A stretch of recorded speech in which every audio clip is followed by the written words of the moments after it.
Hello good morning friends. வாங்க இன்றைக்கி நம்ம எம்வி பிளாக்ஸ் ஆஃப் மலர்விழி சேனலில் பார்க்க போகிறது ஒரு ஹெல்த்தியான ஒரு ரைஸ் தாங்க. லஞ்ச் பாக்ஸ்க்கு பாருங்கள், நல்லா பூண்டு 2 கட்டி உரித்து நறுக்கி வச்சுருக்கேன், 2 வெங்காயம் நறுக்கி வச்சுருக்கேன், ஒரு தக்காளி நறுக்கி வச்சுருக்கேன், மிளகு 2 ஸ்பூன் எடுத்து வச்சுருக்கேன், 1 நுணுக்கி கடலைப்பருப்பும் முந்திரி பருப்பும் வறுக்கிறதுக்கு தாளிக்கிறதுக்கு எடுத்து வச்சுருக்கேன், மிளகாயும் கருவேப்பிலையும் எடுத்து வச்சுருக்கேன். பாருங்கள், இப்போ வானலை வச்சாச்சு. இதில் வந்து 1 ஸ்பூன் நல்லா ஸ்கோப்பாக நெய், ஒரு 2 ஸ்பூன் 3 ஸ்பூனு எண்ணெய்.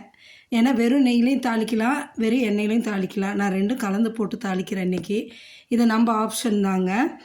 இதேமாரி நெய்யும் எண்ணெயும் ஊற்றி நல்லா காஞ்சதும் கடுகு உளுத்தம் பருப்பு போட்டு தாளிக்கணுங்க. கடுகு உளுத்தம் பருப்பு போட்டு நல்லா பொரிஞ்சு வந்ததுமே நம்ம ஒரே ஒரு மிளகா தாங்க எடுத்து கிள்ளி வச்சுருக்கேன். ஏன்னா மிளகோட காரம் அதிகமாக இருக்கும், அதுதான் நம்மளுக்கு மெயின். அதனால் சும்மா ஒரே ஒரு மிளகா மட்டும் கிள்ளி வச்சுருக்கேன். அதையும் கருவேப்பிலையும் போட்டுடலாம். கடுகு உளுத்தம் பருப்பு பொரிஞ்சு வந்ததும் அந்த மிளகாயும் கருவேப்பிலையும் போட்டு பொரிய விடுவோங்க. இந்த சாதம் அவ்வளோ நல்லதுங்க. பூண்டு சாதம், பூண்டு மிளகு பொடி போட்டு செய்கிற சாதம் அவ்வளோ உடம்புக்கு நல்லதுங்க. அதனால் இன்றைக்கி லஞ்ச் பாக்ஸ் நான் அதான் செய்கிறேன். பாருங்கள், கருவேப்பிலையும் மிளகாயும் வறுத்ததும் இந்த கடலைப்பருப்பையும் முந்திரி பருப்பு ஒரு 10 உடச்சி வச்சுருந்தேங்க, அதையும் போட்டு நல்லா கொஞ்சம் கலர் கோல்டன் ப்ரௌன் வர்ற வரைக்கும் வறுத்து விட்டுட்டு, இப்போ என்ன பண்ணுன்னா பூண்டு நறுக்கி வச்சுருக்கோம் இல்லைங்களா, பொடியாக 2 கட்டிக்கு நல்லா ஒரு 20 பல் இருக்குங்க. அந்த அளவுக்கு உரித்து வச்சதை பொடியாக நறுக்கி இருக்கிறத எடுத்து போட்டு நல்லா இந்த எண்ணெயிலேயே வதங்கணுங்க. நெய்யிலையும் எண்ணெயிலையும் அப்படியே கலர் சேஞ்ச் ஆகி வருங்க. அந்த அளவு வரணும். நல்லா வாசமும் இந்த எண்ணெயில் வதங்கும்போது அதோட அரோமா அவ்வளோ நல்லா இருக்குங்க, வாசமாக. அதுக்காக நல்லா வறுத்து விடுங்க பொறுமையாக. வறுத்துக்கிட்டு நான் சாதம் வடித்து நல்லா பலன்னு எடுத்து வச்சுருக்கேங்க, உதிரியாக போட்டு லஞ்ச் பாக்ஸ் கொடுக்க அவ்வளோ நல்லதுங்க. பாருங்கள், இப்போ எந்த அளவு பூண்டு வதங்கி வந்துருச்சுங்களா. இதுக்கப்புறமா நம்ம நறுக்கி வச்சுருக்க பெரிய வெங்காயத்தை போட்டுக்கணுங்க. நறுக்கி வச்ச பெரிய வெங்காயத்தை 2ஐயும் போட்டு இது அந்த அளவு வதங்கணும்னு இல்லைங்க, ஒரு கிளாஸி லுக்கு வந்தால் போதுங்க. அதாவது கண்ணாடி பதம் வந்ததுன்னா போதும். அந்த அளவுக்கு வெங்காயத்தையும் வதக்கி விட்டுட்டு ஒரே ஒரு தக்காளி நறுக்கி வச்சுருக்கேங்க, அதையும் பொடியாக நறுக்கி வச்சுருக்கேன், அதையும் போட்டு வதக்கணுங்க. அந்த தக்காளி வதங்கிறதுக்கு கொஞ்சம் லைட்டாக ஒரு 2 பிஞ்சு சால்ட்டு போட்டோன்னு வைங்களேன், டேபிள் சால்ட்டை, சீக்கிரம் வதங்கி வந்துடும். சரிங்களா. அதுக்காக பாருங்கள், இப்போ இந்த வெங்காயம் இந்த அளவு வதங்கினா கூட நம்மளுக்கு போதும். சாப்பிடும்போது அது கடிப்படையில் நல்லாயிருக்கும் டேஸ்ட்டு. இதுக்கப்புறம் நம்ம என்ன பண்ணுறோன்னா தக்காளியை போட்டுடுறோங்க. தக்காளியை போட்டுட்டு ஒரு 2 பிஞ்சு சால்ட்டையும் போட்டு, இதுக்கு அளவாக மட்டும் சால்ட்டு போடுங்க, சாதத்துக்கு சேர்த்து போட்டுறாதீங்க. இதுக்கு மட்டும் ஒரு 2 பிஞ்சு சால்ட்டு போட்டு தக்காளி வதங்கிறதுக்காக நல்லா போட்டு வதக்கி விடுங்க. இந்தமாரி பெப்பரும் இந்த மிளகும் பூண்டு சாதம் வந்து அவ்வளோ சாப்பிடவும் நல்லாயிருக்குங்க.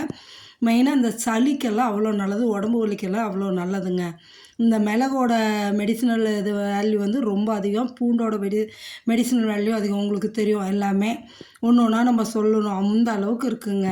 அதனால் ஒரு நாளைக்கு ஒரு 10-15 நாளைக்கு ஒரு தடவை இந்தமாரி மிளகு சாதம் பூண்டு சாதம் செஞ்சு கொடுக்கலாங்க. குழந்தைங்களுக்கு நல்லது, நம்மளும் சாப்பிட்றதுக்கும் உடம்புக்கு நல்லதுங்க. இதுக்கு சைட் டிஷ்ஷு எல்லா வறுவலும் வச்சு சாப்பிட்லாங்க. நான் இன்றைக்கி என்ன பண்ணியிருக்கேன்னா பாருங்களேன், சாதம் நல்லா உதிரியாக வடித்து வச்சுருக்கேன். ஒரு குட்டி டம்ளரில் 1 டம்ளர் தாங்க வடித்து வச்சுருக்கேன் பாருங்கள். இதை வந்து நல்லா தக்காளி வதங்கினதும் பாருங்கள், இந்த அளவு வதங்கி வந்துருச்சா. இப்போ நம்ம சாதத்தை போட்டு கிளறிடலாங்க. மிளகுத்தூள் வந்து நான் 2 ஸ்பூன் எடுத்து வச்சுருக்கேங்க. இது வந்து வீட்டில் நெரிச்சு வச்சுருக்கிறதா, கடையிலலாம் வாங்குறது இல்லைங்க. இந்த மிளகுத்தூளையும் அந்த சாதத்தையும் போட்டு இந்த சாதத்துக்கு தேவையான அளவு உப்பு போட்டுக்கணுங்க. இதுக்கப்புறம் தான் போடணுங்க. போட்டு பொறுமையாக கிளறணுங்க. கிளறிட்டோன்னு வைங்களேன், அவ்வளோ சூப்பராக பூண்டு மிளகு சாதம் சாப்பிட நல்லாயிருக்குங்க. மழை நாளில் குளிர்காலத்துலலாம் இதை அடிக்கடி செஞ்சு கொடுக்கலாங்க, உடம்புக்கும் நல்லதுங்க. சளி பிடிக்காமல், சளி பிடிச்சிருந்தாலும் கொஞ்சம் கிளியர் ஆகும். பாருங்கள் எந்த அளவு சூப்பராக இருக்குது பாருங்கள் இந்த மிளகு பூண்டு சாதம். இதுக்கு நான் வந்து ஆனால் இன்றைக்கி எதுவும் கிழங்கெல்லாம் வறுக்கலைங்க, கேரட்டு தான் பொரியல் பண்ணி கொடுத்துருக்கேன் என் பொண்ணுக்கு. அவளுக்கு லஞ்ச் பாக்ஸுக்கு செஞ்சுருக்கிறதுங்க. சூப்பராக இருக்குங்க. நீங்களும் மறக்காமல் இந்த பூண்டு மிளகு சாதத்தை செஞ்சு சாப்பிட்டு பார்த்துட்டு எப்படி இருக்குன்னு எனக்கு கமெண்ட் செக்ஷனில் சொல்லுங்கள். சரிங்களா. அவ்வளோ டேஸ்ட்டாக இருக்குங்க. பூண்டு சாப்பிடாத பிள்ளைங்க கூட இதில் சாப்பிட்டுடுவாங்கங்க. என் பொண்ணு சின்ன பொண்ணெல்லாம் பூண்டு திங்காதுங்க. பூண்டு சட்னி வச்சு கொடுத்தா சாப்பிடுவோம், ஆனால் இதிலெல்லாம் போட்டால் எடுத்து வச்சிடும். அதனால் இது தெரியாத அளவுக்கு நறுக்கி போட்டுங்க. இந்த மாதிரி நீங்களும் செஞ்சு உங்கள் குழந்தைங்களுக்கு கொடுங்க, உடம்புக்கு நல்லது. மறக்காமல் நம்ம சேனலை சப்ஸ்கிரைப் பண்ணுங்கள். Thank you viewers.